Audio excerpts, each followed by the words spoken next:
Yes. So I'm going to be talking about machine learning potentials for materials modeling. And when I say materials modeling, of course, it's a general term or more of an umbrella term for simulations, atomistic modeling, and so on. So first of all, I would request you all. So I know that Zoom lectures can be a little boring, and I'm going to try my best to make it a little interactive. So for that, I will first request you all to maybe switch on your camera so that I can have a chat with you all. Yeah, please. If you would like, of course.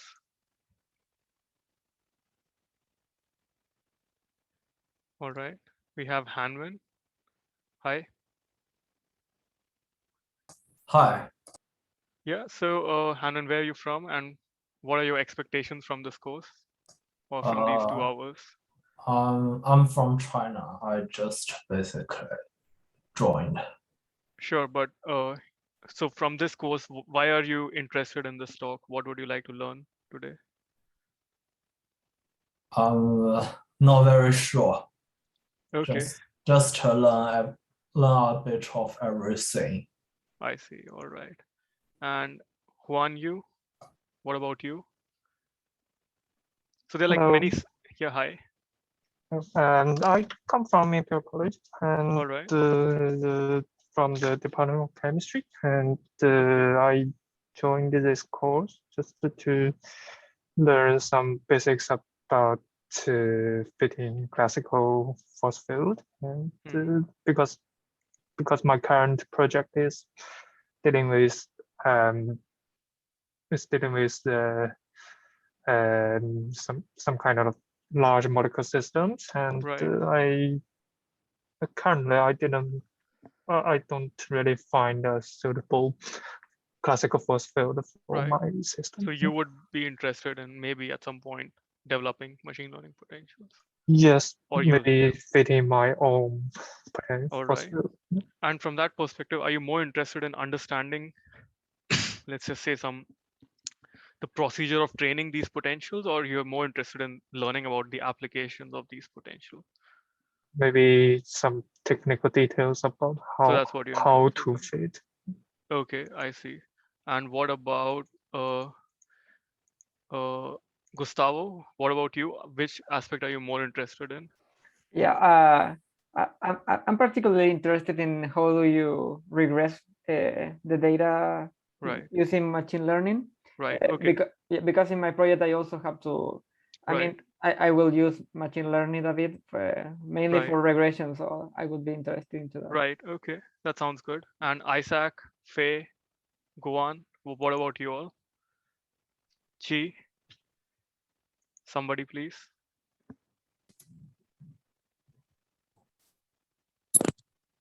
Hi, Yeah. Isaac. Hi. Sorry, I'm in a open office. Yeah, so I'm using machine learning in my work, just as for speed. So we're trying to find eutectic point, and rather than Okay. doing it purely by DFT, we're Yeah. hoping to, teach it. So again, from that perspective, are you more interested in learning about, let's just say, some showcase applications of how machine learning has enabled some scientific applications, or you're more interested in learning how do you get from data to a model, and what are the things to really be careful about? Which of the two? I mean, I guess for me personally, probably the latter. All right. Probably, yeah, a bit more technical. Okay. Is anybody else interested in sharing what they would like to learn so that I can, when I'm giving this, go and I think your video is on. Would you like to say something? Yeah, I agree with Isaac. Yeah, probably the latter, because my work's going to involve applying machine learning to All right. building structure, Good. property relationships. So All right. that's So what's kind of yeah, so that's good. I'll then try. So the way I've made my slides, I've got these three parts where, yeah, the first bit is just to look at classical or empirical force fields, and then discuss what leads to their limitations. Then I will discuss some ABC of machine learning and about data-driven models.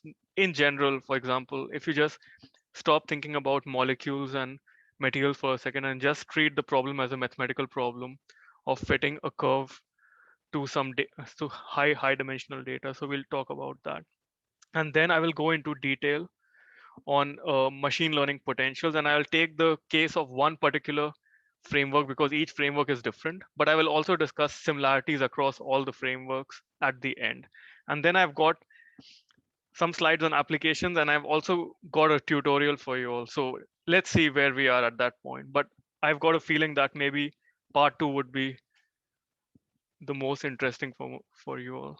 Okay, so yeah, so the way this is going to work is that I have a lot of, the way it's going to work is that I'll show you some slides and I will ask you some questions and then I'll give you my answers. And of course, if you are not interested in discussions, because I feel like that will be a better way of learning. I've tried this at a few places and I've got feedback that this works better.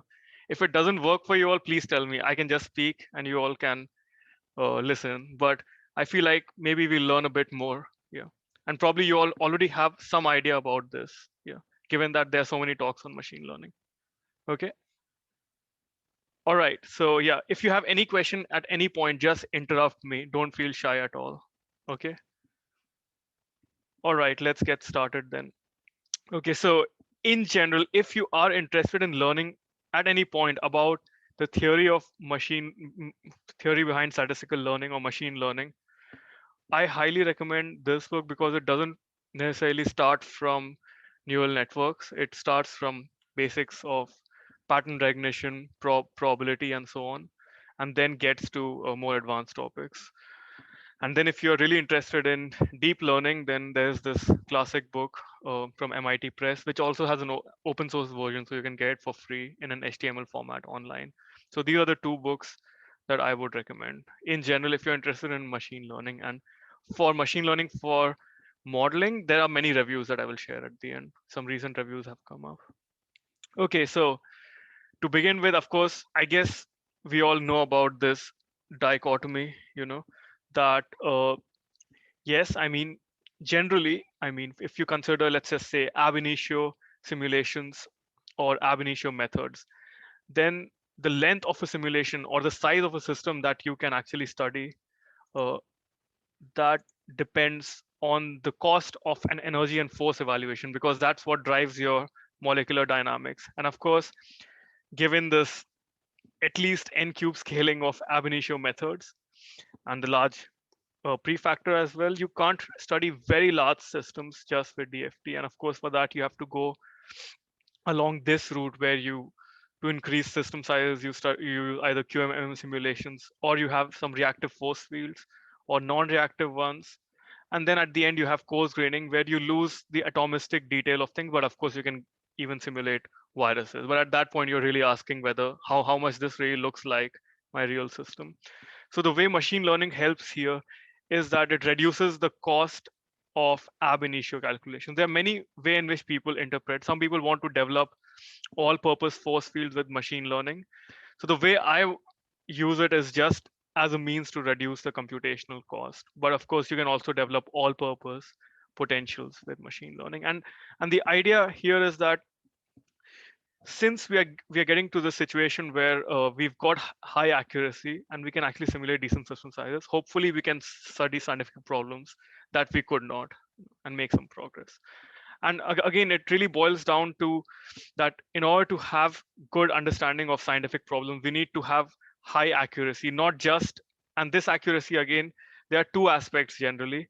One of them, of course, is, like the accuracy of your interatomic energies and forces, which is determined by this axis, where higher levels of theory basically give you more accurate intermolecular interactions. But it also matters what you do with these interatomic energies and forces. For example, if you just do static calculations, which you would normally do, let's say at a high level of theory, then you wouldn't have high accuracy.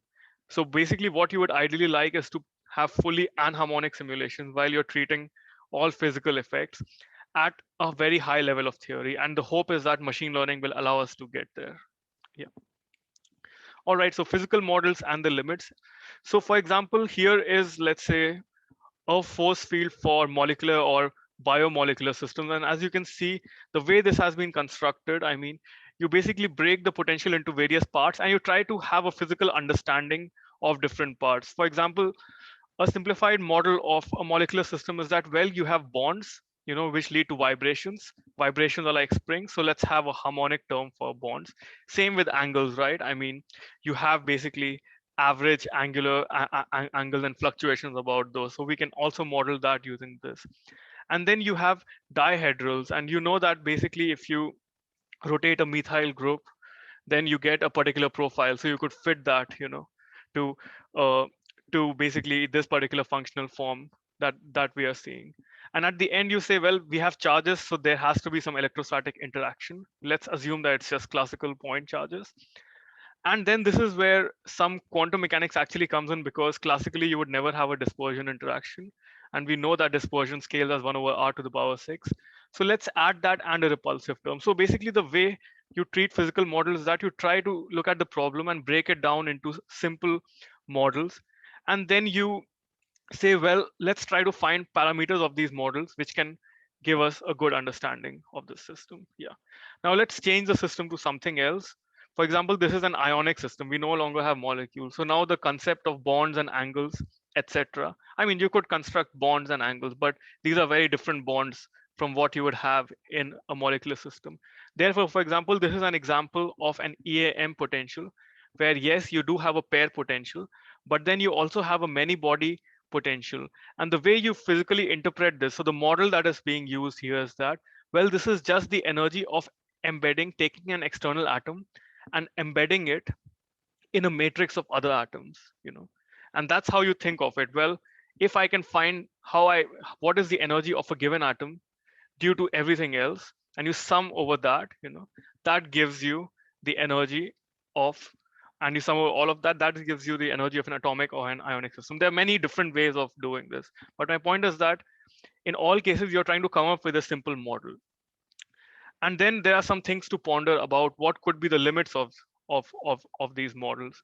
For example, first thing is that, well, I mean, the parameters are fitted to thermodynamic or ab initio data, and when it's thermodynamic data, you have to be careful, because is all your data coming from the same temperature, from the same pressure? Are you making sure that you're not mixing data from different regimes? Are you performing fitting appropriately, making sure that you are indeed trying to replicate properties at the right? And then, of course, there is the problem that maybe you don't have enough data for a system. So how do you train a model where there is no data? And to that extent, yes, ab initio data really helps, because you can perform some high level calculations and try to have your model replicate that. The bigger issue here is that the accuracy of these models hinges on the functional forms that you use. And basically at some point, maybe you have enough data to train all of these of this model to get all the parameters that minimizes the discrepancy between what you're training. But then at that point, probably you can't get any further than that with a given functional form, just because it doesn't allow you. For example, a harmonic oscillator will never allow you to break a bond. So you cannot go beyond that in this case. All right.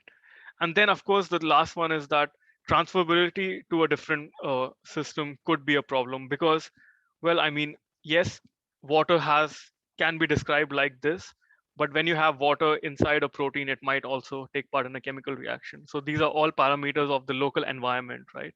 So what you study here, maybe these parameters are not really relevant when you go to a different system. And to that extent, of course, people have found ways to improve physical models by, again, by adding more physics. For example, you basically say that, well, I mean, if you look at where the dipole actually exists, maybe it's better to place, the oxygen over here, or you can try to think of the electron density in terms of lone pairs and add additional charges here, or you could try both. And every time you do this, it makes your model more complex, and of course that could lead to better results. And I mean, and there's nothing wrong with adding more physics to your model. Yeah, but the point is just that this will also saturate at some point. So unless you have a really truly physical model, you will never be able to replicate the results. And of course, problems come when you try to break bonds. For example, this is the this is for a React FF, which yes can be applied to a lot of systems. But if you look at the functional form, you see that there are many different terms, and again you're playing the same game of trying to understand a complex phenomena in terms of a physical model. And yes, I mean, if you have to break bonds, you need to define a bond order, and then of course bond orders can act differently in different systems. So you talk about pi bonds, sigma bonds, and at the end you basically have a complicated functional form. So my point is that already when you try to treat a complicated system with the help of a model, you end up with a pretty complex looking model, so which is, and at that point maybe you are tempted to say, well, how about we go for a truly data driven approach. And just one more thing, which again exemplifies, uh, for example, gap is, maybe you've heard of it, it's a machine learning potential for silicon, and these are some of the results, and these are some elastic constants, some surface energies, I suppose, some vacancy formation energies, and so on. And you see that, well, gap was trained on ab initio data, and it does well in most of these things. But in general, it is hard to get an empirical model which actually does well on all of them, and that just is again dependent on the limited functional form. So maybe you can get one of these properties to get right, and probably that can worsen other properties. And a very good example again is a gap model for methane, liquid methane. And I know this looks a bit difficult to interpret, but what you can really think of is that the colored spots correspond to machine learning, and these correspond to, let's just say, uh, force field simulations. And again, I mean, there are good force fields for methane, I'm not saying that, but what they found is that if you look for more than one properties, for example, if you try to look at the dimer binding energy of two methane molecules, and also the predicted density. So yes, force fields can give you the right density, but then they basically give you a large error on dimer energy. So basically there's a net compensation of errors. So you can probably get empirical models to work for some part, but it's hard to get something with a limited functional form to basically have something like a fix-all solution. And this is the motivation here to go for data-driven models in this case. And of course, I mean, the whole point here was not to say that physical models shouldn't be used. Well, they have their own area of applicability. I mean, many scientific problems would not be addressed if we did not have them. But I just want to show a different way of thinking about models, which has become recently popular, just because even hardware is being developed right now which suits data-driven models. Okay, so the way it works is that, let's say you have a molecule of water, you can actually perform ab initio simulations for this particular system using various codes. And when you perform ab initio simulations, you don't really get bonds or angles or anything. You basically just get a lot of data. For example, here in this column, you've got your potential energy, of different configurations along your simulation, and then you've got your forces here. So yes, you can take all of this data, you can try to interpret it in terms of bonds and angles or some other model, uh, or what you could say, well, I've got some data for a set of configurations.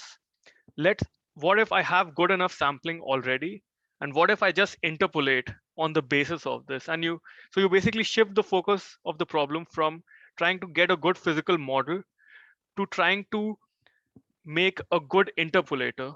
So basically, as Michele, my PhD supervisor, says, that machine learning can be thought of as just a glorified interpolation scheme, and everything that we're trying to do, I mean, some mathematicians may disagree, but at least for us, what we really want to do is find an efficient way of interpolating, so that we don't have to perform long ab initio simulations.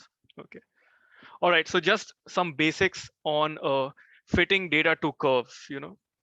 And the problem that we are going to deal with is if you have high dimensional data, because of course, if you have one dimensional data, you can just do it in one line on Python. You can fit it to any curve, and at that point, you can even just use a polynomial, right? But when you have high dimensional data, it becomes pretty complicated. And let's just say, again, in our case, our high dimensional data would be, let's say, positions of the entire system. So it would, if you have n atoms, you would have a 3n dimensional vector. And what you would like to learn is a scalar.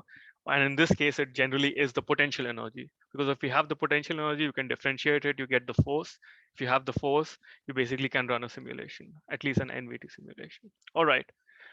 Now, the key here is your model, what you use. And of course, different people have, in the context of machine learning, they call it your hypothesis function, where X, it's a function of X, which is your input vector. So in this case, it would be, at least for our case, function of the position of the full system. And theta are all the parameters of this model. And generally, the key in data-driven model is to use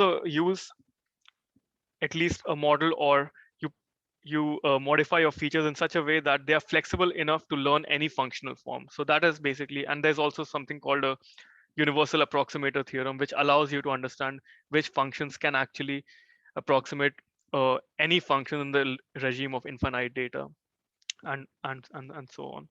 So for example, so all you need to do is that you want to optimize the parameters of this model to minimize the discrepancy between the predictions of this model and the output. All right. So just to be clear, in this case, you already start with some input and output. So you already have some sort of a set with some sort of training data. Okay. All right. So the way to do this is that you define something called a loss function or a cost function. There are different ways of calling it. And idea is the same. I mean, of course, that you look at what the prediction is of your model. Apologies, it should have been an H. I think I decided to, as you will see further, I decided to change the notation for some reasons. But the idea is to take the square of the discrepancy between the actual output that you know and what your model is predicting, square it, sum it, and then try to minimize that. And you'll see this additional term, which is called a regularization parameter. And this parameter is basically, you don't want to have parameters which are very large, because generally very large parameters lead to fluctuating models, so models which are not smooth, and we'll discuss later what this really means. It's called a regularization parameter. It just puts a little bit of constraint on your model. For example, if you know that your function is a smooth function, then you can add these kinds of constraints in your regularization. But again, don't worry about this. Yeah. And all you need to do is find this theta, which minimizes this loss function. And of course, you might ask, well, is there a unique solution to this? Well, in some cases, yes. In other cases, we don't know. So, I mean, in other cases, there are more than one solution. We know that. And so you have to find a local solution, and there are sampling schemes. Okay. Now, just to give you an example of two extreme, at least in my head, these are two extreme types of models. The first one is like a neural network model. I'm sure you've heard of it. Yeah. And the idea of neural networks is to, let's say in your input layer, you start off with your vector that you're trying to learn. And in this case, it's basically, these are just the elements of this vector, which would just correspond to this. All right. So you've got something called a hidden layer. And the way a neural network is structured is that you've got nodes. And here are the values of these nodes. So the idea is the following. This is your input vector. The first thing that you do is that you take a linear combination of all of these, okay? And in this case, it's theta times x, which is the linear combination, And this linear combination, on top of that, you apply a nonlinear function on it, generally a sigmoid function. So a sigmoid function basically looks like this, where basically if your value is beyond a cutoff, it can go up to 1. Otherwise, it will be 0. It will have intermediate values in the middle. Yeah. So the way it works is that you take a linear combination of all of these, apply a sigmoid function and some constant offset, which is also called a bias. And you do it for each node separately. So again, you take a linear combination with a different set of thetas, apply the sigmoid function, and that gives you the so-called hidden layer, And the number of nodes in the hidden layer is, let's just say, an external parameter. It's also called, in machine learning terms, a hyperparameter of your model, something which you don't fit during the process of training, but you assume to begin with, So the number of nodes in this is going to be a parameter, and that will determine the so-called architecture of your neural network, okay? And then after that, what you do is that you again do the same thing for your output, that you've got your hidden layers, you do a linear combination, and then you again apply another function. It could be the same function or a different function depending on your output. And in this case, for our particular case, since we are learning a scalar, The output is a number. It's a scalar in this case. So if we were trying to predict a vector, we would have multiple output nodes. Okay. So basically, what I just want to show you is that it's a complex function. If you did not have the sigmoid function, it would just be a linear model because you are doing a linear combination of the input. It would just be a very complicated looking linear model. But since you have this, you give the system some flexibility to learn nonlinear functions. And if in the regime of infinite data and infinite number of hidden nodes, you can show that a neural network will be able to learn any function. And if you're wondering, well, what is a deep network? If you just increase the number of hidden layers, and instead of trying to have a large number of nodes, you instead have more layers, and fewer nodes. That basically corresponds to, in very simple terms, deep learning. And that's started mainly for computational efficiency, because it's more efficient to have more layers rather than nodes. But again, the important thing is that these are complicated functions which can learn anything. Okay. The second way of looking at things is that, well, let's say this is a very simple representation of some training data. Let's say it's two-dimensional. You've got a scatter plot here, and you can see that it's very hard you can fit a line to it, but you don't really see a pattern. So within this, let's just say linearized kernel models, you say that, well, let us assume that there are some fixed points in the space, and these are called landmarks. At least I'm going to call them landmarks. And what you're going to do is that for each training point, you're going to look for what is the distance of this point from this landmark. Okay. So what you do is that from your input, which would be a vector, you go to a new input, which is a list of distances of your point from all the landmarks. Okay. And if you're wondering what this distance is, I don't mean the Euclidean distance. It could be a general distance, or in other words, it could basically be a kernel function acting on it. And there are several properties of a kernel function, but you can just think of it as a measure of similarity or dissimilarity of, 2 points in this case. So yes, so basically you transform your data from any dimension to this new dimension, where this dimension is dictated by the number of landmarks, and that becomes your input. Okay, so it creates a high dimensional input from your data, and you control the dimensionality. And after that, you just fit a linear model to your new input. Okay, and again, for certain choices of the kernel, you can show that this again is a universal approximator. Okay, and this is called kernel regression, or linearized kernel regression.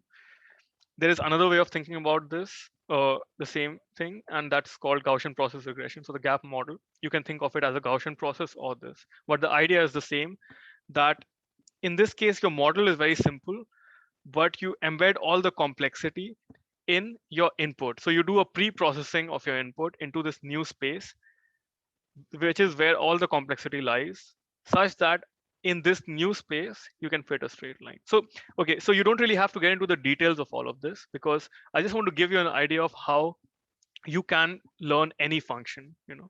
So just 2 examples. In one case, you have a very complicated function acting on raw data, and the other case, you have a complicated transformation and then a simple model to learn something. And these are, let's just say, 2 regimes. Does anybody have any question up to this point? Or let's just say we can do a last section on this, and then we can discuss a few things. Okay. Yeah. All right. I see a nod at least from somewhere. So, okay, actually, I have a question for you all. If I say that, well, this is some training data, and in these 3 cases, I've performed 3 fits. So which fit would you consider a good one? Or do you have any comments? What are your comments on these fits? Anybody wants to answer? Go in. Probably the middle one, because the right one's been overfitted and the left one's been underfitted. All right. And do you want to explain what is overfitting and what is underfitting? So overfitting is where you kind of add too much or you put too much of a heavy weighting on the cost function, and so it ends up modeling all the noise in the data set. And underfitting is where you don't put enough weighting on the cost, and it just ends up basically not fitting the trend very well. Okay. So let me ask another question. Maybe Gustavo, you can answer that. Just by looking at these, yes, I mean, probably you all already know what is the next thing that some of you already know what is the next slide that I'm going to show. But just by looking at this, can you tell which model is good or not? Yeah, I mean, in my opinion, in the one in the middle is also a little bit overfitted. Yeah, I mean, in my opinion, but I think it depends on what are you modeling, because yeah, which is the trend that you are hoping for. yeah, yeah, exactly. So yes, I mean, when I show the next slide, the answer will be yes, this is overfitted. But the point is that this is clearly so the point is that you have no way of knowing actually, just because you have only tried to look at the performance of your fit on the data that was used to train the model, right? You don't know how well this generalizes. So basically, this is one of the things that I would like to say, that just looking at how good the fit is not enough. So again, I mean, so in blue here, I've added what are the other points in the set that were not used for the fitting. And of course, this is a hypothetical situation, you know. And in this case, you see that, well, actually the middle curve does a fairly decent job at also getting or approximating the other curves. So the best that we can get out of, you know, our training and validation data is that, well, yeah, I mean, this middle model actually also does well on the data that was not used to train it, you know. So this is the most trustworthy, you know, one. While in this case, it was fitted better to all the points, but it did not do well on the rest, on few other points, you know. So this is called overfitting, and this is called underfitting, and this is the case where your model doesn't really have enough flexibility, you know, to capture all the variation in the data. So I would say that uh, with, let's just say, when we look at physical models, we are actually in a lot of cases we are in the regime of underfitting, because you have data but your model is not capable of fitting that, you know, just because of its constraints. And with machine learning, you run the risk of overfitting, that you train your model really well to all the data that you have, which means that as soon as you explore new regions of your configuration space, you know, your model may fail. So what we would like to know is how to get some sort of an intermediate model and how to really be able to validate the model in this case. Yeah. Okay, so yeah, some fun examples of overfitting that I found on, you know, on the internet. That, for example, if Pat is leaving the company and the company has to find a new replacement, they have a job posting where an engineer is wanted, 42-year-old with degrees in electrical engineering, must be 68 inches tall with brown hair, a mole over left eye, prone to long windled diatribes against geese, and misuse of the word council. You know, so clearly, I mean, you have clearly your understanding of a good candidate, you know, in this case, I mean, because if you, and how would you validate it? You try to look for another person, you know, along with exactly the same qualifications, and it's really not necessary that they will do exactly the same, you know, as the previous one. And again, there's this other example where, you know, you come up with a very simple rule, you know, that, well, if the sum of the years in which a country won the World Cup is 3964, you know, then they might win the next World Cup. But that is not necessarily the case. So, I don't know. This is just to give you an intuition of what is overfitting. Some other, I mean, real life examples of this is probably if you have an exam and you just learn all the questions from previous year, you know, without understanding things. So that would be another example of overfitting, you know, and underfitting would just be not studying well at all, you know. So this is just to give you a sense of what you want from a model, you know. You want it to be able to generalize and also do decently well on unseen or out of sample data. Okay. Okay, so let's do a recap at this point, and I would appreciate if people want to speak up. So what do you think are some of the limitations of physical models? Anybody wants to speak up? I mean, they will perform well on based on what they were parameterized. Yeah. Yeah. So yeah, so exactly. So they will work in a particular regime, you know. But even that is not a guarantee, I would argue, in this case, just because of, as we say, you could be in the regime of underfitting, right? Oh yeah, yeah. Yeah. So if you're not there, yeah, then there's that. Yeah. But Govind, do you want to talk about some other limitations that we discussed, if you like? I think even if it is properly parameterized, Mhm. it follows a predefined expression of the interactions. So if when well, so if we approximate something when when developing this expression, Yeah. such approximation will not be fixed, even if we set every parameter correctly. Right. Yeah, I mean, so there are some limits on the applicability of the model, right? So you cannot, Yes. so that is true. Yeah. Anybody else? Oh, It's limited by our understanding of how the models work, and I guess if it's missing certain parameters that yeah. are needed, Mhm. then yeah, like trying to compare, as you said, like quantum mechanics and classical Yeah. mechanics. There's that big problem of what happens in between. So Right. you might be missing certain things that actually happen. If that makes sense. Yeah. I mean, it's again the point that it's limited by the functional. At least if you think in terms of functions and data, it's limited by the functional form and how good you are. So the onus is on you to develop a very good model rather than because in most cases, yeah, you will be able to train a physical model, but how well does it actually approximate the complexity of the problem? Okay, so I'm getting a feeling that this is all good and yeah, you all understand these things, but still I will ask you a few questions. That I'll give you a scenario. Let's say your model is not accurate, although I have a lot of data. Therefore, what should I do? Anybody wants to answer in this case? Try to increase the complexity of the model. Yeah, so in this case, that means you are in the underfitting regime, Yeah. that your model is not working as well, and in that case, you might want to increase the number of parameters of your model. Probably it's too rigid, So, or as you said, increase the complexity of the model. So if the model doesn't generalize well, what do you do? That's when there is overfitting. So maybe you use some regularization. Yeah, or in simple words, what can you do? Like have a validation dataset. Sure, but that maybe it will still not generalize well. So anybody knows if you are overfitting, what should you do? There are two things that one could do. Govind, do you want to say something? You can remove some parameters. Maybe you've got too many parameters that you're fitting against. There's the regularization, all that. There's two things you can do. Yeah, so there's actually a third thing as well, which probably is yeah, I mean, if you're overfitting, you can also just increase the data set size. That can also but of course, I know that in our case, we want to keep the data set to a minimum because of the expense of that. But yeah, if you're in the overfitting regime, either reduce the size of the data,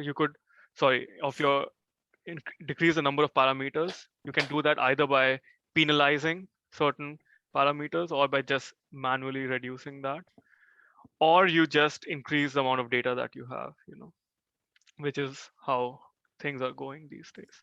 You sometimes might have redundant parameters as well. You might be able to remove. Yeah, exactly. So that's the other thing, which yeah. Okay, and how do you make sure your model can generalize?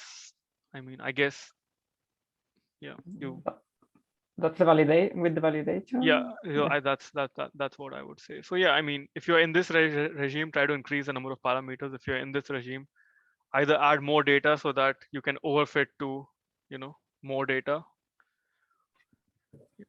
or you choose so there's something that you can do is called early stopping in your optimization, that you don't optimize completely, you stop earlier and see where your validation error starts. We'll touch upon these in more detail, in a little bit. Okay, so this was the end of data driven modeling. Any questions so far? Or we'll get to machine learning potentials now, but does anybody have any question? Yeah, I'm okay. Okay, you're okay. How long are these lectures or tutorials been so far? Depends, sometimes 1 hour and a half or 2 hours. All right. Okay, then we are good. Just want to make sure we are good on time. Okay, so let's start with what you all are really here for, So, which is, yes, we know that there is something called the Schrodinger's equation, which can be used to solve the electronic structure problem. And in this case, we are going to just restrict ourselves to the Born-Oppenheimer approximation, where you are really allowed to think of, an energy and a potential energy of the nuclei, because you can basically compute an expectation value over the electrons in this case. Yeah, so you've got this mapping, and we know that the way to actually do this is by some strenuous theory, a lot of equations, a lot of coding, and then of course running these codes on supercomputers or clusters, whatever you want to call it. And what we really want to do is come up with a model so that we can just bypass all of this, and just based on some examples, we use, let's just say, an inductive approach, just observe some examples and try to predict on that basis, knowing that, well, there are some limits of induction, but that is what we would like to do. So this is what I think. What are the things that you would like from a machine learning model? Of course, the prime thing is that it should have a low computational cost. Then you would also like it to have a low computational cost in terms of its training, and doesn't require too much training data, because I know that we want to be in the regime of sparse data with ab initio potentials. Then it should be easy to validate. You should already get an understanding of whether the model is good or bad. Then hopefully it is transferable as well, so that, if you have trained a model for, let's say, bulk water, hopefully you can just build upon that and get it to work for other, let's just say, interfacial water or water at vacuum, again, which touches upon systematic improvability of your model.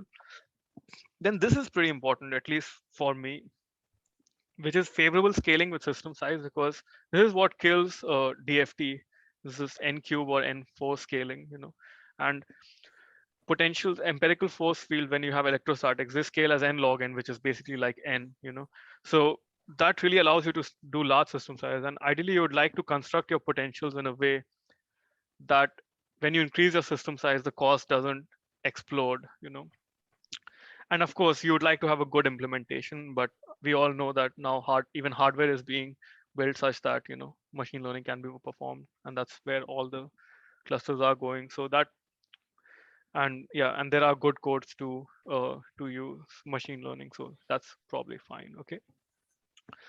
All right. So the way you typically may want to use a machine learning model at the end is like using it as a black box, where you supply some structures of positions, and at the end you get your energy, you get all the forces acting on all the atoms, and you get some stress tensors as well. So basically, with all of that, you can perform NVT, NPT, ensemble simulations, even NST if you like. We are going to go into this black box, so to say, and try to understand what goes into building a good model, so that, I mean, of course, there are codes available where you just provide data and you get, you can train a model, but I think it really helps if you understand what's happening inside. So that will be my goal, to try to explain to you what goes inside building a model, so that it gives you a better idea of how to train one efficiently. So yes, generally you don't train directly on positions.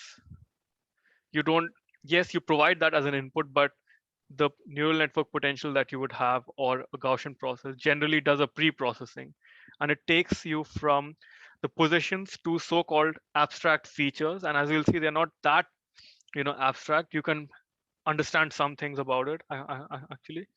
And the most common way to do this is that instead of going from positions, you look at distances. You work in terms of distances, and using these distances, you create a list of functions. So basically, for each atom here, you create this vector.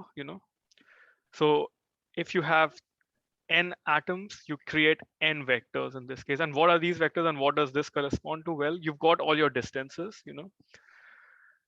What you are really interested in is in understanding how many atoms of a given type are there at a particular distance or at a particular or at a particular angle, or at or how many combinations of 3 are at a particular angle. So this is the kind of information you would like. So you are abstracting the density of atoms around a central atom, providing that as an input to a complicated function, and that gives you the feature space. Okay, and we'll touch upon this in go into this in more detail. Okay, the other important aspect is that you don't fit the total energy, you don't get the total energy out of a machine learning model directly. What you train is a model for each atom type. For example, if you're doing water, you don't try to directly learn the total energy of the system. You try to create a model of a hydrogen and a model of an oxygen, and then you predict the individual atomic energies, you sum over them. Same, you get these atomic forces and you sum over them, So that is what you would like to do. And we will discuss this in detail. And this is actually, according to me, the most important aspect of a model, which allows us to do what we are doing right now. Okay. So for all of this, I'm going to discuss everything in terms of the Bell-Pinello neural network framework, because I think it's not too abstract, quite well known, and everybody, I guess, trusts this method. And there has been a significant amount of work. And so I will discuss everything in terms of that, and then discuss some general routes towards machine learning potentials. And again, it has two parts. You go from structures, you perform some featureization, or you go to a representation. And in this case, you use symmetry functions. We'll discuss that now. And then once you have these symmetry functions, you develop local models. All right. So let's discuss featureizations. And I will ask a question now. Why should you featureize? Why not train directly on positions? Who wants to? Okay, Gustavo, do you want to answer this, or do you have any idea? I think that it's difficult to generalize to other systems if you are treating for a fixed number of positions. I mean, if you, I think that could be. Sure, but okay, but you could. But in the previous case, I also discussed, if you think of it just in terms of distances, I mean, of course, this is also a simple featureization, but we featureize to something fairly complicated. You, if you just keep track of the distance of all atoms, what's the problem? If within a cutoff, right? I mean, if you have a cutoff, then for most bulk systems, you'll have pretty much the same number of atoms or something like that. Yeah. So why go through this step? Anybody else? Of course, I mean, you can probably already understand the dimensionality, but aside from dimensionality, is there another issue here?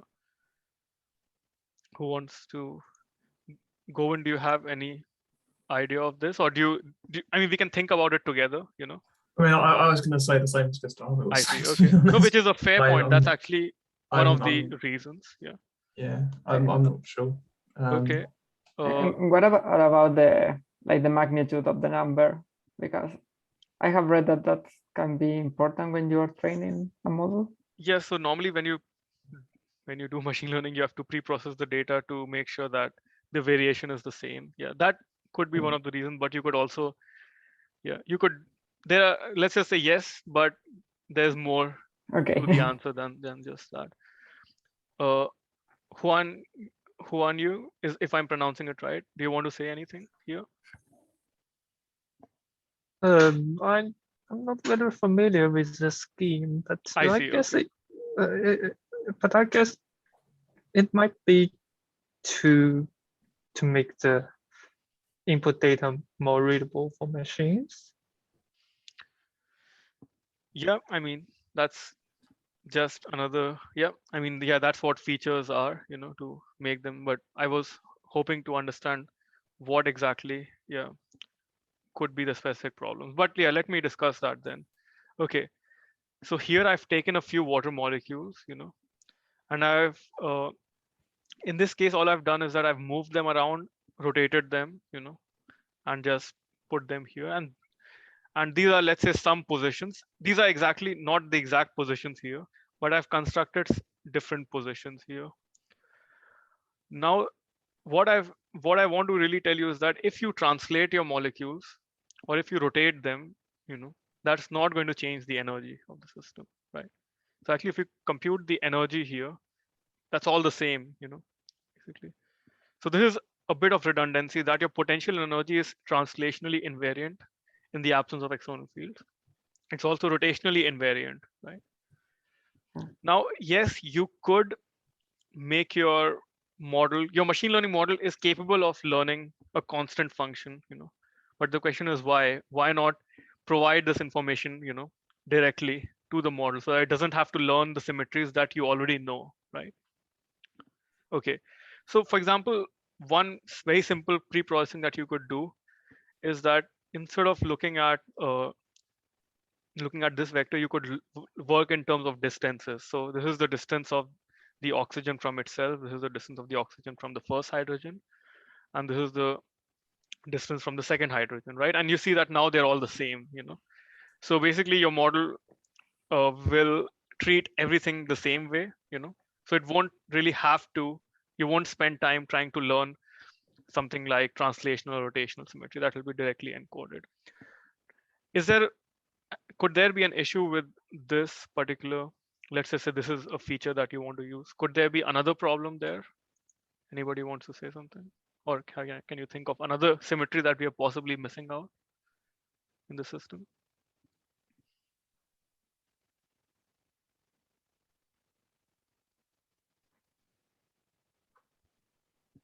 Okay, I'll give the answer then. So let's take the case where we decide that this oxygen is 1 and this is 2, and the positions look like this. In the other case, we decide this is 1 and this is 2, and we write down the position of the first, second, and third atom, and it looks like this, Again, if you look at distances, they've again changed, But again, the potential energy of the system has not changed, right?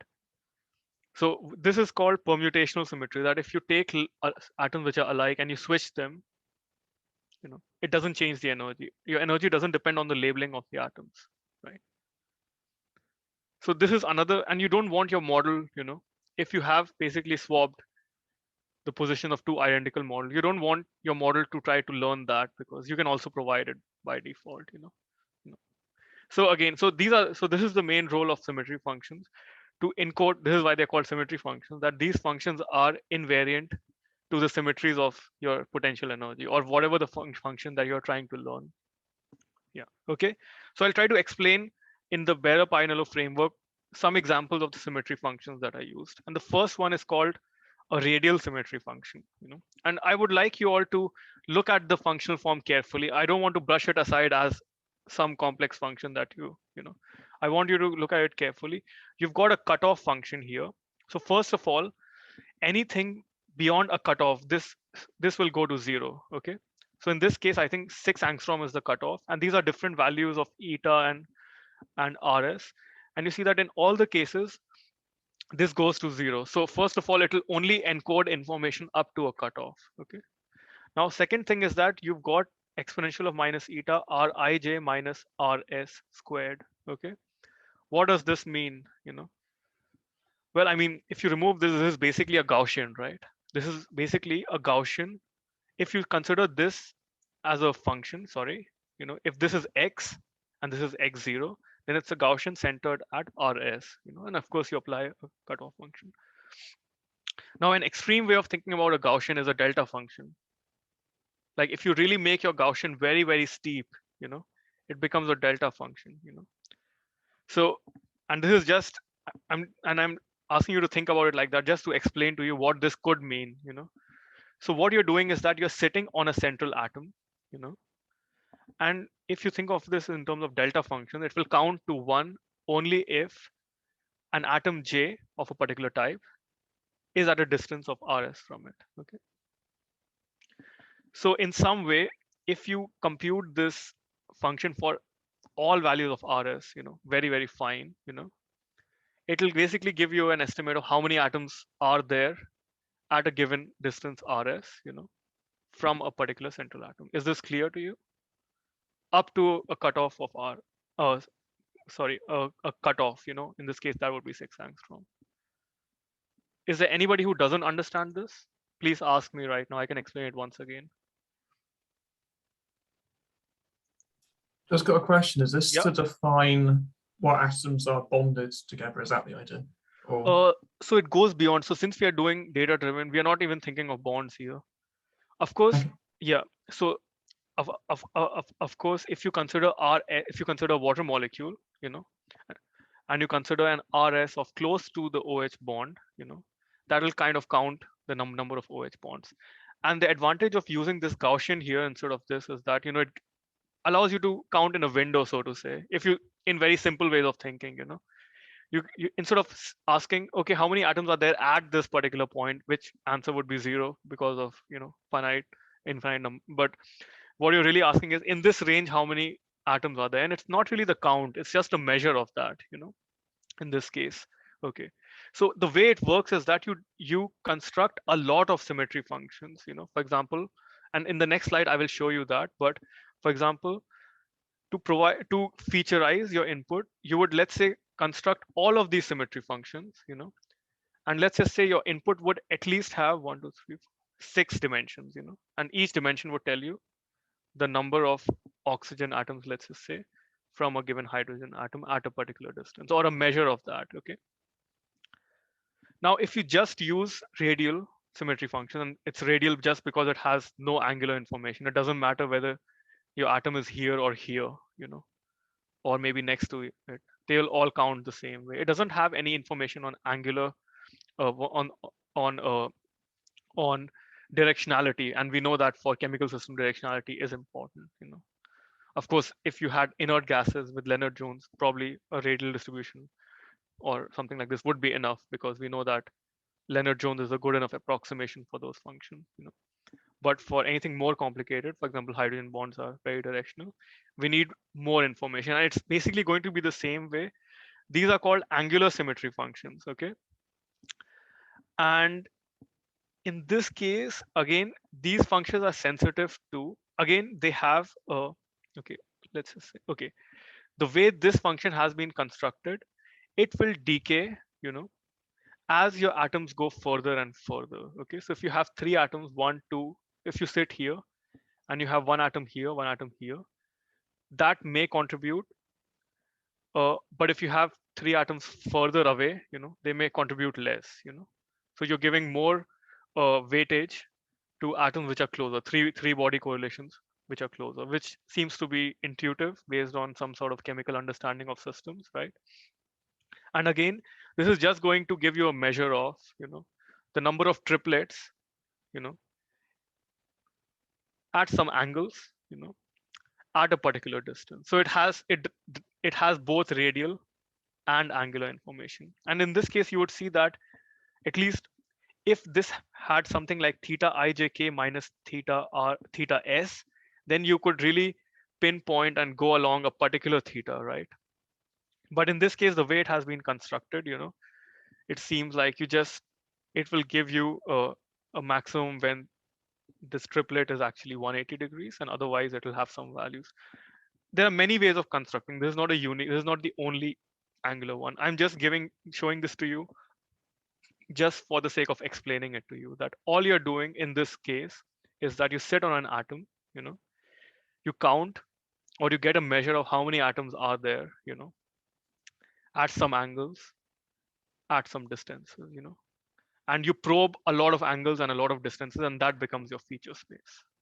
Okay, is that close to understandable, or there are some doubts here?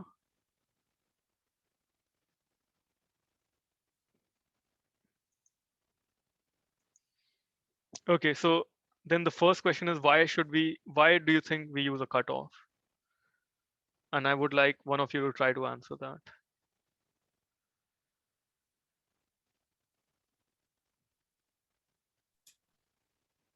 is it because it would make sorry, it would add make the data sets large without adding any useful new information, maybe? Oh, sorry, can you repeat that, please? Would it make the data set very large without adding anything like useful information, because the energy is tiny, but you're measuring it to massive distances? So yeah, so basically what we are asking in this case would be that if my atoms which are really far away from a given atom, they change, how does that change, let's say the local energy of a particular atom? Yeah. So yeah, that is one way of thinking. You could say, well, maybe this term is very small, and actually there is a near-sighted principle by Walter Kohn which says that perturbations which are very far away, actually they are bound in terms of how much they can affect. Yeah, that is one reason. Is there another reason? Can anybody give me a reason of efficiency? Because again, at the end of the day, we are doing it for efficiency, right? In terms of computational cost. Could there be another? Yeah. The model is periodic. Oh, I'm so sorry. So who's speaking here? Maybe because the model is periodic. Oh, Yeah, it's so large. We need a cutoff to. We need to set some cutoff to give some limitation to its periodic. yeah. I mean that's a fair point. Well, a periodic system has infinite atoms, right? So yeah. I mean, at some point you would like to have a cutoff because you can't keep on going. Yeah. But yeah, touching upon this, let's just say you. So how do you think if you did not have a cutoff, and let's just say you had a finite system, Chi. Is Chi your name, or am I pronouncing it? Yeah, yeah. Yeah, all right. Okay. Let's just say you had a finite system, very large one, okay? Yeah. And you did not have a cutoff. How would the cost of computing these symmetry functions scale? And just to give you a hint, in this case, all of these are they require Rij or distances, as in inputs.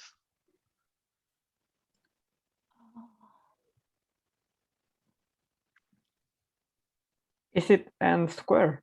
I mean, if every atom is interacting with another one. Yeah, exactly. Actually, that's the reason. I mean, you would have a scaling of n square, right? In this Yeah. case, because you would have those many combinations of distances. And what a cutoff allows you to do is that it kind of makes it linear scaling. Of course, that depends on the density. But let us just say you have, let's just say a box of nickel, and you use a cutoff, let's say 8 angstrom, you'll have a fixed number of atoms. Now, let's say you increase double the size of the system, In this case, the cost of computing all the distances about an atom will remain exactly the same, right? It won't change. Of course, you will have to do it for more atoms. So it becomes a linear cost, right? But if you had no cutoff, you would have a quadratic cost in this case. So that kind of allows you to have a controllable, computational cost in terms of calculation of the representation. So yeah, this is what I just wanted to show you all. Okay, so another question, why use smooth cutoffs and let's just say exponential instead of delta functions? Anybody wants to say something? Maybe I already gave away something while explaining it.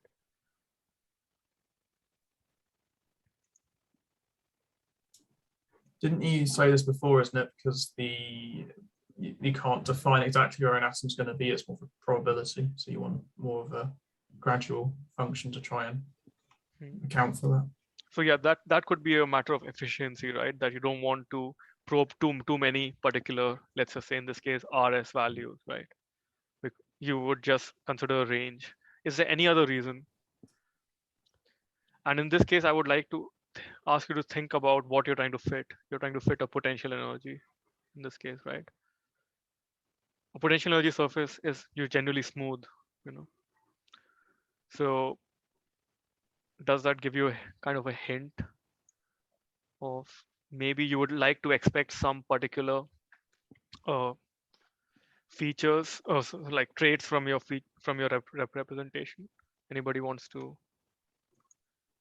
say something? Okay, so maybe I can answer. I'm sure you all know about the Lennard-Jones potential, right? It also has a cutoff. And one of the things that happens is that the potential changes discontinuously around this cutoff, right? So in this case, I mean, we haven't reached the point of the potential, but your features may, let's say an atom goes outside, the cutoff, within 2 steps of a simulation. In that case, you don't want a discontinuous change, yeah, like a steep jump, ideally what you would like is, and the other thing is that if you have these discontinuities, your derivatives may not be defined, so you can say bye-bye to forces at that point. And also, so these are the kind of things you want to avoid. Therefore, you want to have smooth function. And finally, your potential energy itself is a smooth function.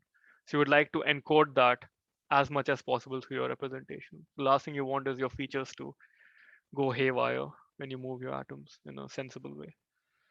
Okay. Yeah, and yeah, this was the other reason to, cover as much area as possible in this case. Yeah. So yeah, once we go from all the distances to this set of symmetry function where you're counting, are we missing anything? Are we missing any information, or is this a complete set?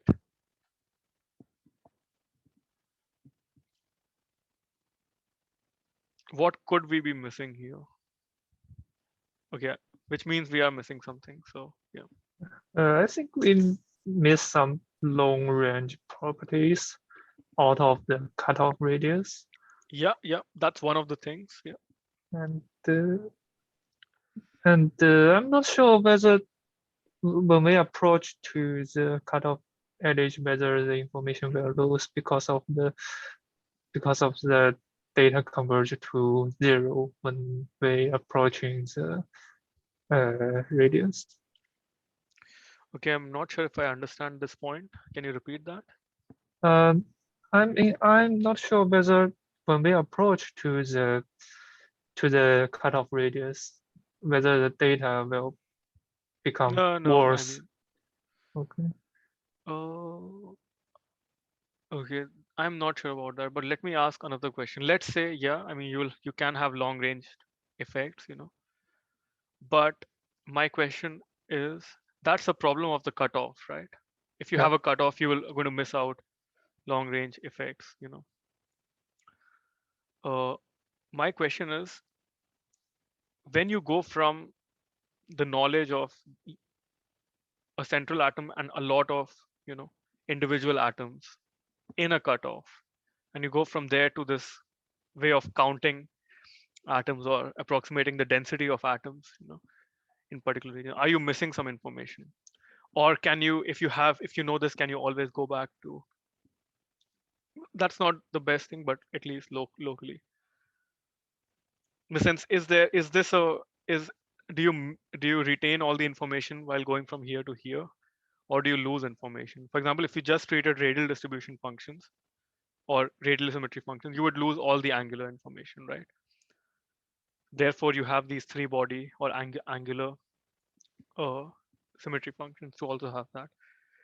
So the question is, will these two types of symmetry functions, assuming that you rigorously or thoroughly explore different angles and distances, will they cover all the information or not?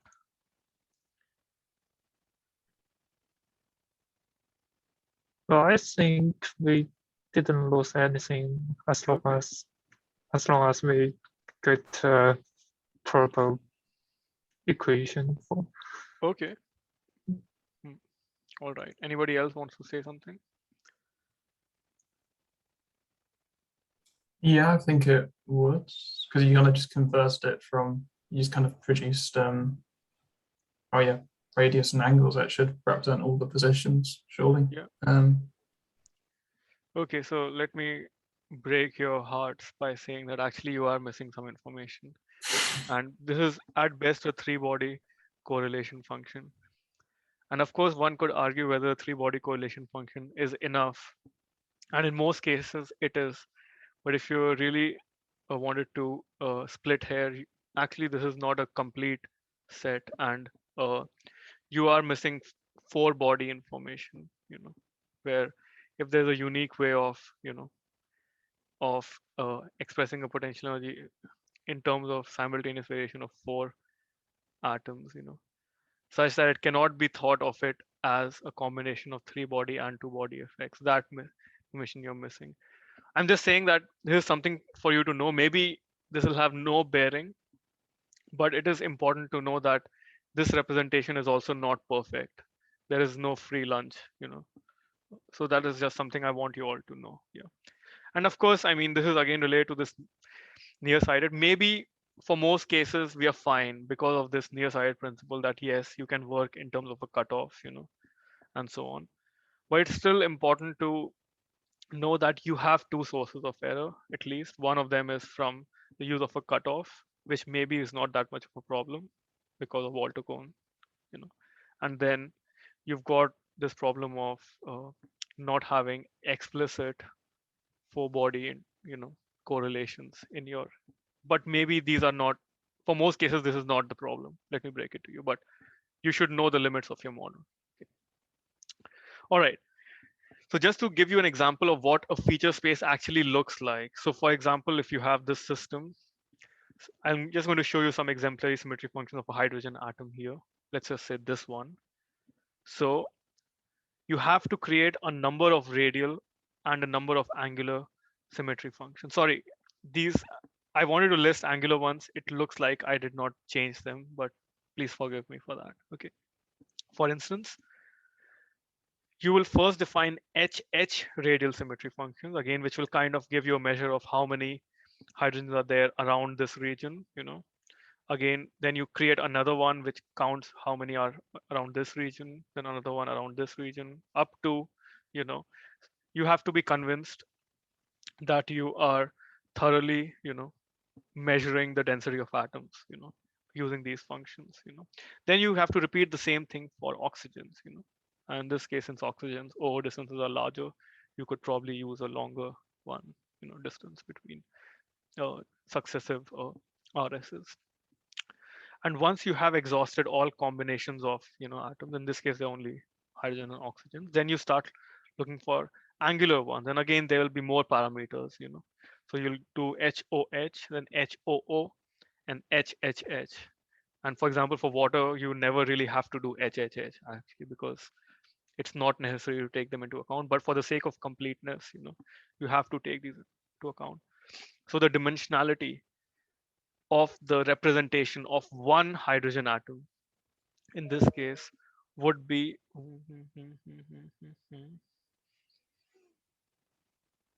20 in this case. Okay. Of course, it depends on how many symmetry functions you choose, but for hydrogen, it will be 20.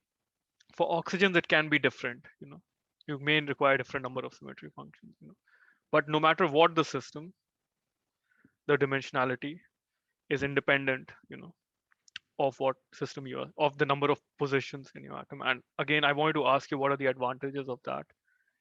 And maybe we have already discussed this, but just to discuss this again, what could be an advantage of having this fixed dimensionality set by the user rather than something which depends on the system? Anybody wants to quickly answer this so that we can move on?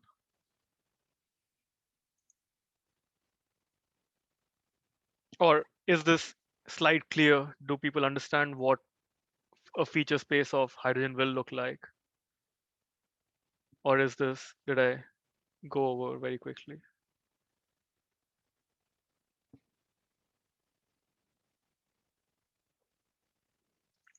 Okay. Okay, I'll have to ask people. Gustavo, what do you think? Do you kind of understand what this means here? I don't know if I get it right. Okay. Yeah, Yeah. but for what I understand is like the advantage is like you can generalize to other systems with different like dimensions. I mean, But do you understand what your feature, what the feature for a hydrogen will look like? Oh no. That okay. So basically, what I want to say is that in the Cartesian sense, hydrogen will be described by Hx. Oh my God, I need to. Okay. So basically, from Cartesian coordinates, Yeah. where you have x, y, z for each atom, hydrogen 1, hydrogen 2, hydrogen 3. Yeah. You want to go to To a the new G. where instead of x, y, z, you have these abstract functions, Yeah. which are counting the number of atoms. So this becomes your input. So you go from your Cartesian input for each atom Yeah. to an array which kind of gives you an idea of the environment of the atoms. And the way it counts the environment is by, the way it describes the environment is by counting how many hydrogens are there at a distance this, how many hydrogens are there, Yeah. distance this, how many oxygens are there at a distance, how many triplets are there, you know.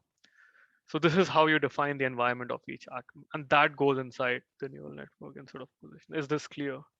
Oh, yeah. Now I get it. Govind, is this clear? All right. Huan, you, is this clear?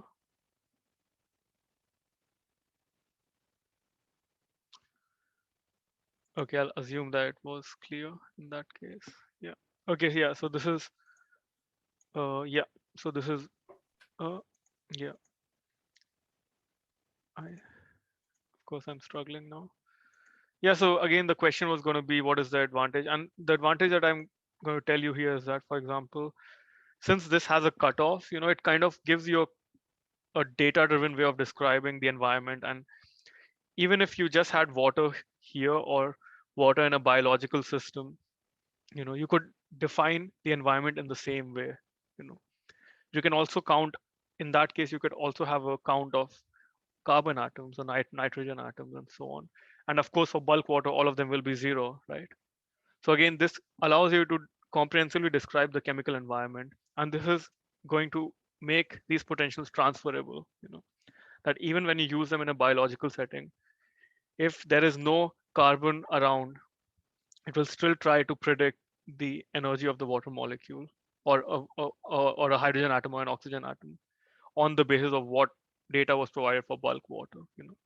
So this is basically the idea. Okay, and then there's the other question: how do you select symmetry functions? There are codes for that. I don't think we have to discuss that, you know, and maybe, but there are ways of finding out what are the best symmetry function, what is the most concise set that you can use. So I would say that at this point you don't need to bother with that. Okay, and if you need resources you can contact me. I will also send you more tutorials later on. Okay, so is featureization clear? I hope it is. Okay, we can touch upon it later if it's not. Yeah. Okay, so now let's go to the model, you know, and again, uh, as I had said before, uh, this is what it really looks like. You're not trying to learn the total energy of the system, you know, again, you want to just predict the energy of an oxygen atom. And again, the same reason, so that when you try to use it in a different system, you know, for example, for in a biological system, you know, you are still able to use this information, you know. So therefore, you want to predict the energy of individual atoms of, you want to create a model for oxygen based on its chemical environment. And the way you think about this chemical environment is by measuring or understanding the density of different atoms around it, you know.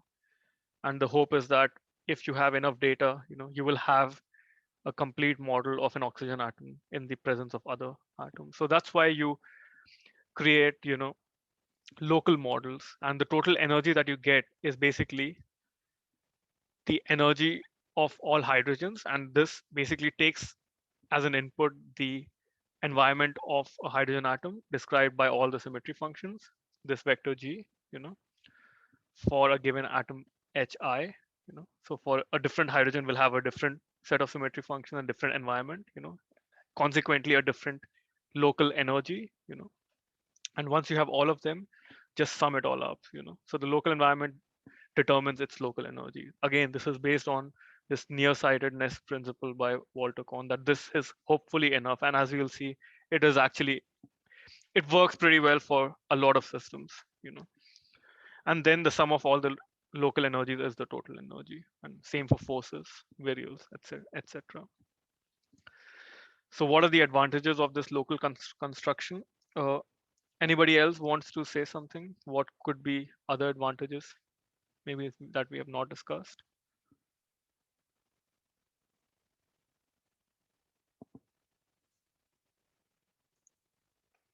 Okay, I don't see any. So here is a list. First of all, that energy is an extensive quantity. I mean, from thermodynamics, we know that. So if you construct it in an extensive fashion, that it's basically sum of, you know, individual energies of individual atom, that you end up satisfying this, you know, by construction, which is a nice property to have, given that you want to get to the thermodynamic limit when you're doing your simulations. Then you have a size extensive nature. Again, if you just double your system, you know, or if you consider, yeah, if you have a periodic system and you just double it, you know, well, the local environments are not going to change at all, you know, for individual atoms, you know. and the cost will also be the same. So size extensivity just doesn't, in this case, is more that if you double the system size and then you just look at per atom energies, it will be exactly the same, So it is size extensive, which is nice, as it should be. And linear scaling with respect to the system size, as per construction, you have a local with a cutoff, so it's approximately linear scaling, of course, depending on the density of your system. And then there is this other last point, that this local energy that you get, which by no means is physical. So please don't think of it as an actual local energy of an atom. It's just, a proxy here, but it can be useful for some transport properties where you need to artificially define local quantities. And in that case, it could be useful. Okay. And what are the disadvantages of this construction? The only one that I can really think of this local construction is that you are in that case really saying that, well, there's actually more than one, is that you have a short range potential in this case. There are no non-local effects in this case. So there's no long range, explicit long range interaction in this model. Just wondering, is there any reason why you wouldn't select the cutoff to be kind of within where most long range interactions occur? Surely you could have it within however many angstroms you'd usually find a long range calculate. Actually, interaction. Yeah, and actually that's what you generally do in this case. That you try to have as large a cutoff as possible, but of course, the larger the cutoff, the more expensive the model gets, and so on. So that is what you generally try to do. You keep a cutoff as large as possible, but then there are some interactions which are just infinitely ranged. If you don't have any screening, for instance, Coulomb interactions are infinitely ranged, and so there could always be some cases where you would have a problem, But again, for condensed phase systems where you have screening as well, it generally ends up working. And we'll also discuss how to get error bars, so get an estimate of errors of your model, which will allow you to diagnose such problems. So I'm also a little confused by your point 4. I'm not quite sure as far as calculating the transport properties. What do you mean by that? So basically what I mean here is that, for example, when you want to compute something like thermal conductivity, you need to define a local energy, in that case. But and in many and local energy is actually something which doesn't really exist. Its energy is not a quantity that can be defined in that fashion. And so in this case, this local energy that we get can be used as a proxy for that, And all I would say is that, and let's just remove this point. I don't want to confuse you all that to think that this local energy is actually something which is physical, because it is not, Just that it allows us to create a model which is transferable and size extensive, this and that. Okay. So it's kind of like proportional to the system, so you can kind of use it as a proxy, but it's not accurate, really. Yeah, it doesn't mean anything because you can never estimate a local energy. So there are some cases where a local energy makes sense. For example, if you want to fit a machine learning potential to a Leonard-Jones potential, which I don't know why you would do, but in that case, if you do, where a local energy is defined, you'll see that it actually gives you that. But for a many body system, there are arbitrarily, you can define this split in arbitrary ways, And so basically there's no unique local energy in that case. Yeah. Okay. So this is just one of the local energies. Yeah.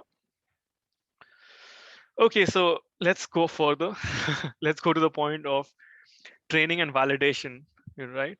So this is like the most basic way of let's just workflow of developing a potential, where you begin with an initial data set, and there is no rule to or anything written in stone how to get to that. You can use anything. You can use force field simulation to come up with a data set. You can get it from materials cloud. Somebody else may have performed some simulations. You could get it from there. You could use something like DFTB, some semi-empirical methods, or XTB. Of course, as long as it just doesn't give you nonsense. Something which looks familiar. Again, what you really want, you don't want the exact set of configurations that DFT will give you for this initial set. You want to have the right environments, right? Because everything that we work on is on the basis of environments. So if DFTB water at least has kind of similar environments that, you know, RefPB0 D3 water would have, it could be a decent starting point, you know, again. So yeah, you could use, yeah, DFT with unconverged parameters to make it really cheap, you know, to get a simulation, you know, quick, get some configurations. That's another way. You could use ab initio random structure search, genetic algorithms, whatever you like. You could even just randomly probe your high dimensional configuration space, which will lead you to nonsense. But I'm just saying that you can do anything. There is no rule of thumb. But in general, I would say if you have a decent enough force field which gives you qualitative accuracy, or any qualitative accuracy from a empirical method or unconverged DFT, that should be a good enough starting point, you know. So the kind of things you want to avoid from your starting configurations is you want to simulate water and you start getting dissociation immediately from your initial configuration. So those will be, you know, the things that you really want to avoid. So yeah, you have your initial data set, you train a model on that. And by train a model, of course, that means that on this data set, you will have to perform ab initio calculations of your, let's say you want to perform this at B3 lib, you know, D3. I know this is more of a chemist functional, or let's just say PBE 0 D3. Let's just say that's what you want to do it on. So you'll have to take your initial data set, some or maybe a subset of that, perform ab initio calculations, and train an initial model. And by train an initial model, for that you would use a standard code. So you wouldn't have to perform the fitting, but what you're really doing in that case is that just minimizing, you know, the discrepancy between the prediction of your model and the ab initio energies and forces that you would have. Okay. And one important thing is to really make sure that you have a decent enough test set. Even if you have an initial set, you may be tempted to say, well, I mean, I only have 100 structures to begin with. Why not train on everything? Even then it would make sense to, let's just say, get 15 structures out, you know, because what you could really have is that a model which works very well, you keep training it, you know, it'll work, it will give you very low errors, it'll overfit to your, in that case, maybe 100 structures.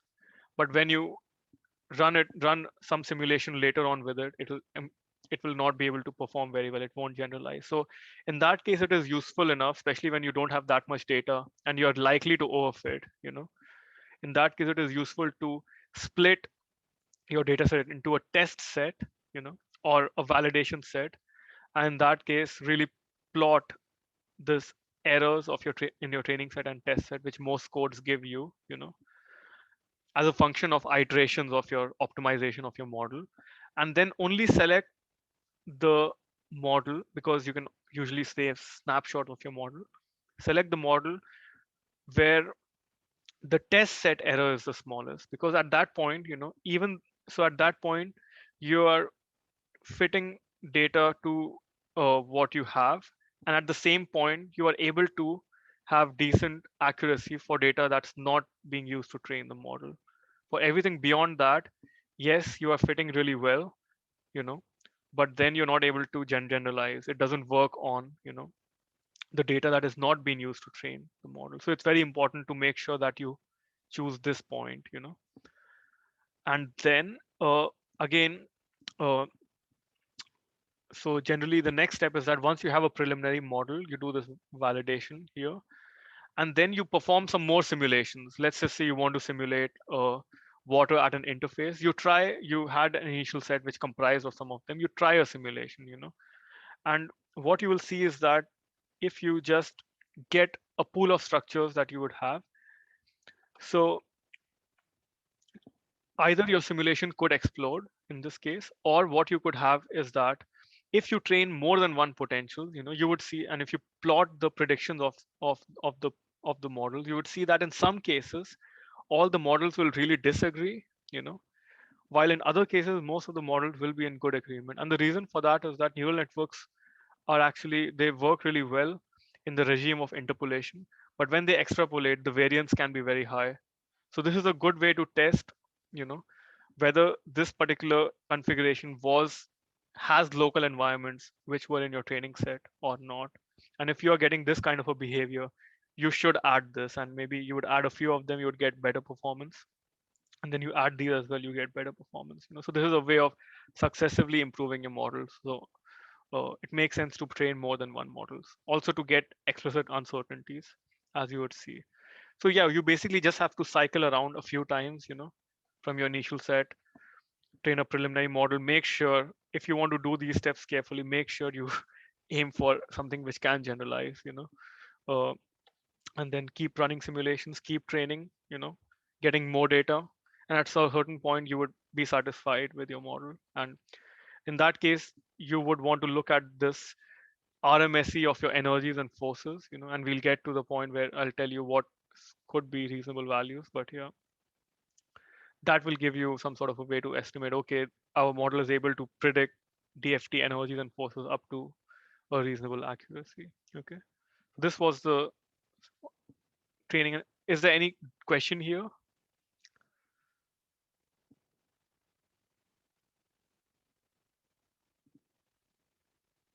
All right, yeah, so let's go forward then. So yeah, uncertainty estimation. Normally this is not covered. I think this is very important because a prediction is nothing without an error bar, I would say. If you don't have an error bar, you don't know the extent to which you can trust it. And in this case, I mean, your machine learning model will never be perfect because you will never be in the regime of infinite amount of data. Okay, so you always need to know what is the uncertainty in my prediction arising from finite amount of data or insufficient training. Okay, and the way to do this is that, let's say you randomly shuffle your full data set, and then you basically split it, you subsample. So what you can do is that you can say, well, I will take, let's just say 1/5 of my data, treat that as my test set, and train my model on the remaining 80%.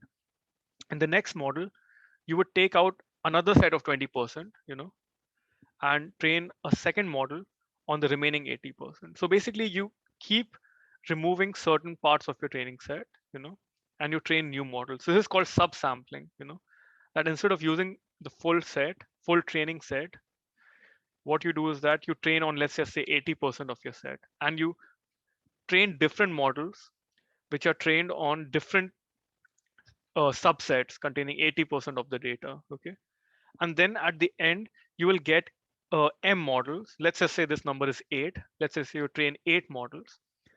At that point you can say that, well, my final model will be the average of all of this model. So you take the average of all of these predictions, and then you take the standard deviation of all of these models, and that gives you the uncertainty. And again, going back to this thing where neural networks are not good at extrapolating generally, so if you are in the regime where there is insufficient data, you will actually have a higher uncertainty, just because different models will disagree with each other, and that will give you an estimate of what is the uncertainty in your prediction. Again, is this clear, or did I go very quickly over this? So is model the full data set, or is that the last? Because you've shown the last one being chopped off the end, or is model M? No, it's not the full data set. It's just that one. So it got that last bit chopped off. Yeah. Okay. So basically, let's say m is equal to 8 in this case. In that case, you would always remove 12.5% of the data, and different parts of it. Again, this is one way of doing it. Where you really make sure that none of the model this really makes sure that different models really have different data. But what you could also do is that just randomly sample 12.5% of the data and remove it, do it 8 times. So is the idea that M is basically all the bits you chopped off, and you're basically taking your modeling on that. In this case, for example, if M is 8, then you want to remove randomly 1/8 of the data set. So, but it's not necessarily the 1/8 that was the same 1/8 that was in all the other ones then? No, it should, in principle, it should be random. Now I'm beginning to feel like this figure is a bit confusing actually, but so, okay, rephrase. Okay. What you want to do is that you want to randomly you don't want to train, let's say your training set had 800 configurations. Let's just say you say, okay, let me only take 700 of these, but 700 random ones, and then you repeat this process, let's just say 5 times or 6 times, At that point, you would have 6 or 5 models. Mhm. None of them is trained on the full set, And in that case, if there is any disagreement between the model in terms of their predictions, that will give you the uncertainty because you're basically not training the model on all the data. So basically the uncertainty arising from differences of the models gives you an estimate of what is the error because of insufficient data. Okay. Yeah, that makes sense. Yeah. Gustavo, Thank do you you. have a question here? I was going to ask, but I think you already answered it, that all the models are the same, like same structure, like if No, the training set is different. no, I mean the data is different, but the structure The models, of the model, yeah, yeah, the structure of the model is exactly the same, okay. Yeah. So this is important, and actually, people, and this is called a committee of models. This is the technical way of referring to it, and different people try to construct committees in different ways. For example, in deep learning, it's fairly common to have the same training set, but you use different starting conditions, for your optimization, and that gives you an. But I will just want to be really clear. That will not give you the uncertainty due to insufficient data. That will give you an uncertainty because of not reaching the global minimum, hence the model parameters. If you do a random subsampling of your training set, then your committee disagreement will give you the error because of a finite amount of data, So it depends on, so different committees will give you different types of uncertainties, okay? So, so if you want to understand whether this point is in the interpolation regime or extrapolation regime, then it is more useful to do subsampling, It's a bit of a subtle point which is not necessary at an introductory course, but I would say if you are going to construct committee neural networks at some point, in that case, you should really get in touch with Christoph Schran or Felix or other people doing committees. I will not now go into the process of taking all the names of all the people, but you need to be careful in the way you define your committees. So I would always recommend doing subsampling of data because that really gives you an estimate because of insufficient data. If you want to get an uncertainty because of your model parameters, then just do a committee of networks which basically optimize to different local minima of your cost function. But again, this is probably not necessary at this point, at least at an introductory stage. Yeah, so the advantage here is that there is a little bit of another technicality. How do you get from uncertainty to errors? But the point is that, let's say you have 8 models in the end, you can run anything with these 8 simulations and then get an average and error bar over anything. For example, this is basically a OH dissociation curve, in methyl sulfonic acid, I think. And in this case, this is the free energy profile for a proton transfer in this case.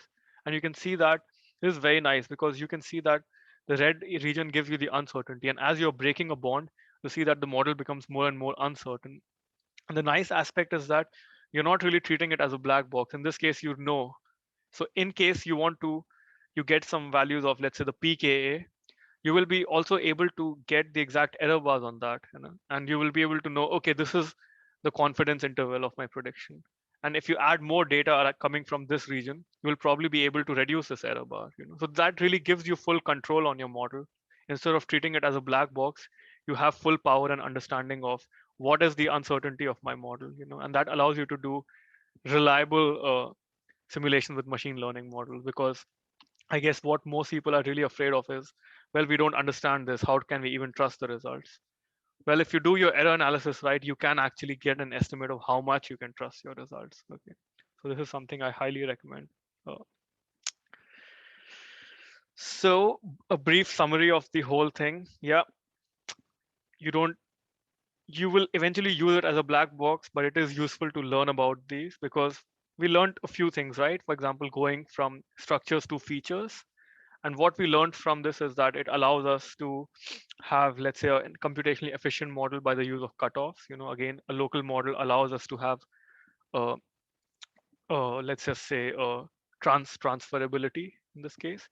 Then the other things that we learned is that, well, we are actually interpolating on the basis of local environment of atoms. So for example, if you want to predict the local energy of a water molecule, it will be the sum of the energy of the oxygens and the hydrogens, right? And that means that when you're constructing a training set, you should always aim to get diverse local environments rather than diverse structures. For example, if you take a liquid, that will have, for example, liquid water will actually have, very nice paper by Bing-Ching, uh, that will actually have more disorder than a solid, right? Therefore, if you take a hydrogen and look at the number of, again, play the same game of counting how many atoms are there at a particular distance, you'll actually get more thorough sampling of this local environment. So basically, even if you're going to study ice, it might be useful to have liquid water in your training set. And we can understand this. At least I would like, of course, you may have to read the paper again, but I hope that by understanding what we are actually interpolating on, this has allowed you to understand how to construct a better potential in the end. Okay. So yeah, again, now we're at the end of, the detailed discussion of machine learning potentials, going inside that and so on.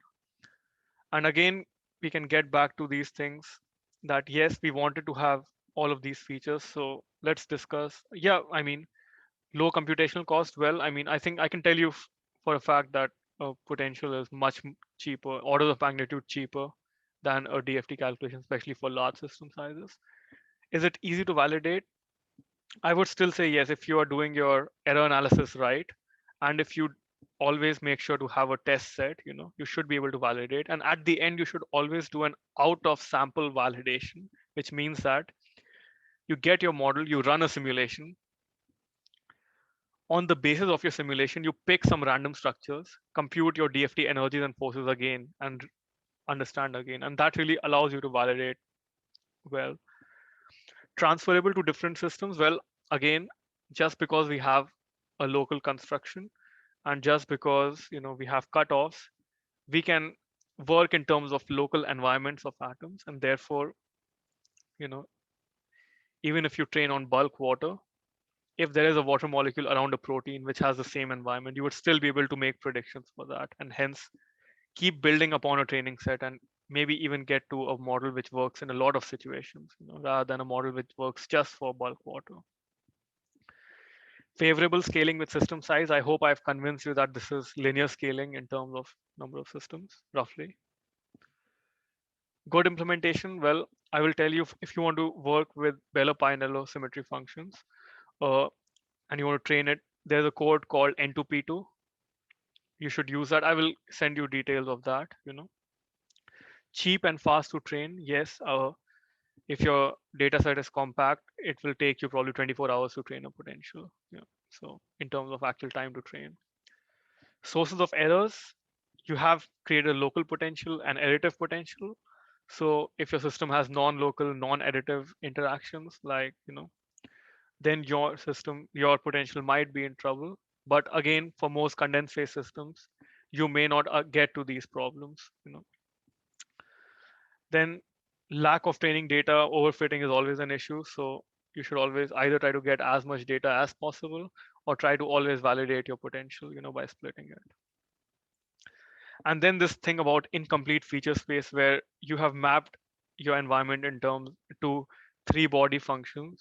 So anything beyond that, more complicated interactions or more complicated simultaneous motion of atoms will not be included. But again, this is not a major issue. For most cases, if you have enough data and you have a decent model, you will get much better statistics than if you were just doing DFT calculation. Hence, there will already be an improvement in your modeling.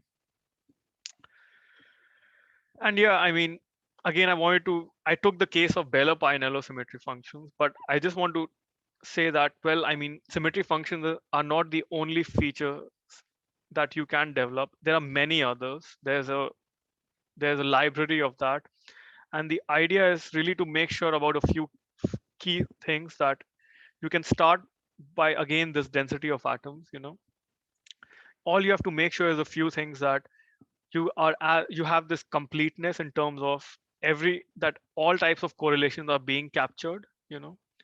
Then your features are translationally, permutationally, rotationally invariant. And then you can also add a bit of smoothness to it. Instead of really just counting numbers and having features which go to 0 or 1, you try to look at ranges of. You can think of density in regions of configuration space. And finally, you should construct a local model so that you can be additive and you can have a transferable model. You have linear scaling, computational cost, and so on. And this actually gives rise to an entire tree of different models. And for Beller-Pinello, we took this route where we started with Cartesian coordinates. We got to atom density fields. Atom density fields basically mean sitting on an atom and looking at the density of other atoms, around a particular atom. Then we went into, we performed some symmetry function.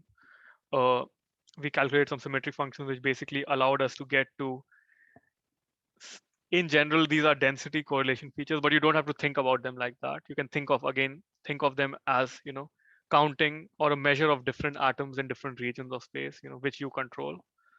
And then you get to atom-centered symmetry functions. But you could do many other things. You could keep these things sharp, in the sense you could work in terms of delta functions as well, and then you would get other machine learning models or features like snap or moment tensor potentials. And then if you smoothen it in different ways, you could get others like SOAP, FCHL, wavelets, nice, and so on. And in general, I mean, my point is that there are many types of machine learning models available right now. And what I wanted to show you via Beller-Pinello is just to walk you through this whole process of taking configurations, going into representations, fitting local models, and then getting final numbers. There are many different ways of getting representations. There are many different models. You don't always have to use neural networks. You can get to very complicated representations and do a linear model, like in Snap.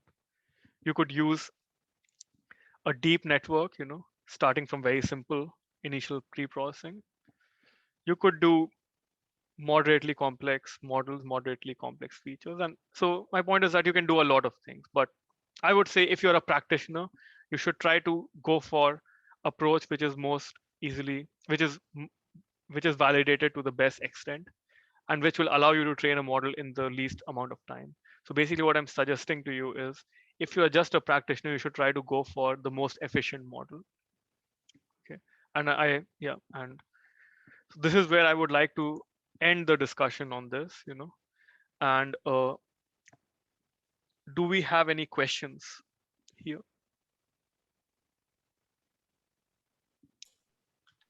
I just had a quick one about your when we're talking about the short range versus long range interactions, and you talked about Coulomb interactions, long range Coulomb interactions. Could you not just add a Coulomb field in afterwards, rather than having to use a larger cutoff? Could you not just add a Coulomb term in if you knew there was going to be a Coulomb a field, an electric field for your sample? Could you just not just add that in as a term afterwards, or is there a problem with doing that? Yeah, you can do that. You can actually do a post hoc correction, but then I will ask you a question.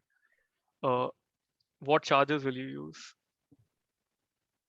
So I mean, you can do it, but actually, if you do something like liquid water, for the liquid phase, actually you can do that. You can just take the partial charges, But let's say you increase the pressure, it starts dissociating. You have proton transfer reactions. Your partial charges are going to change at that point, right? So you have to just be careful. Of course, there are newer neural network potentials, so-called fourth generation potentials, which are non-local, which have charges, which also predict charges. So you can also, you can calculate electrostatic interaction through them. and they get more complicated. So yeah, you can do these things, but what I will say is that in a lot of cases you don't need, just because of the short-sightedness principle, not just because it works, but also because there is a principle involved here. It says that for most cases, if there is a perturbation outside a particular cutoff, then there is only a bound to the amount of change it can make to the local electron density. So that Okay. kind of allows you to think of things in terms of local environments. Yeah. Well, what if you had a system, you're talking about screening the system, what if you had an external potential acting on the system? Would you not just add that in as well? Or if you have an external potential, right, yeah, then you would have to. For example, if you're simulating in the presence of a magnetic field or an external electric field, that will be different. Then you'll also lose your translational and rotational invariance. So that would be a very different problem statement. Very different problem. Yeah, fair enough. Yeah. And then you'll need something else to begin with. Yeah. Thank Okay. you. Any other question?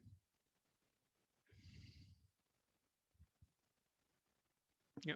So just to be clear, I had planned for some applications and other things, but I feel like we have already reached 2 hours, and I don't think there is any need to go beyond 2 hours, just because I also understand that Zoom meetings can be tiring, not just for you, but also for the speakers. Yeah, sometimes. Yeah.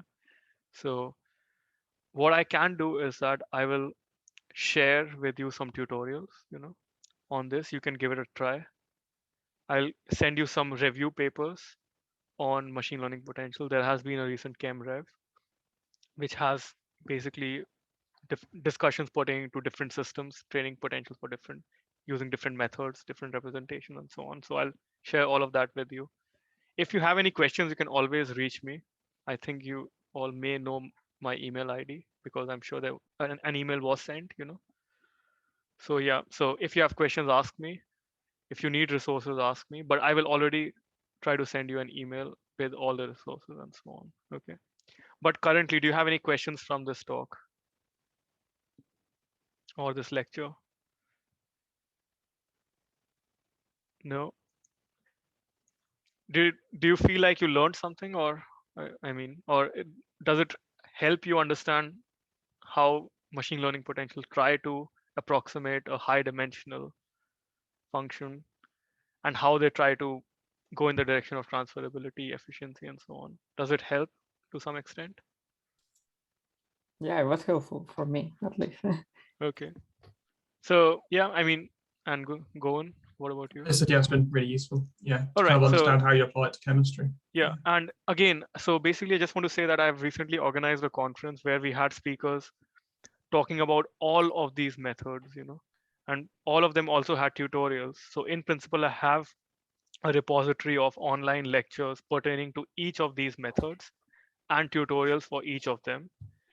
So in case any one of you wants to do it for your research, you can just ask me. I can give you those because they are online. There's also a YouTube channel for that. I think now I can share that. So please feel free to use these resources, because what we really want is that people who want to use machine learning potential should have these resources, So yeah. Okay. Any other questions? Because yeah. Juan, you have any question, or you're good? Yeah, I'm all good. Do you have any feedback on this? I think it's quite impressive, and I learned a lot from the lecture. So okay, so it was helpful for you. Okay. Yeah, really helpful. Okay, yeah. All right, then I guess at this point we can probably stop, if you all don't mind, Yeah. and have a good afternoon. And again, if you have questions, just let me know. Okay.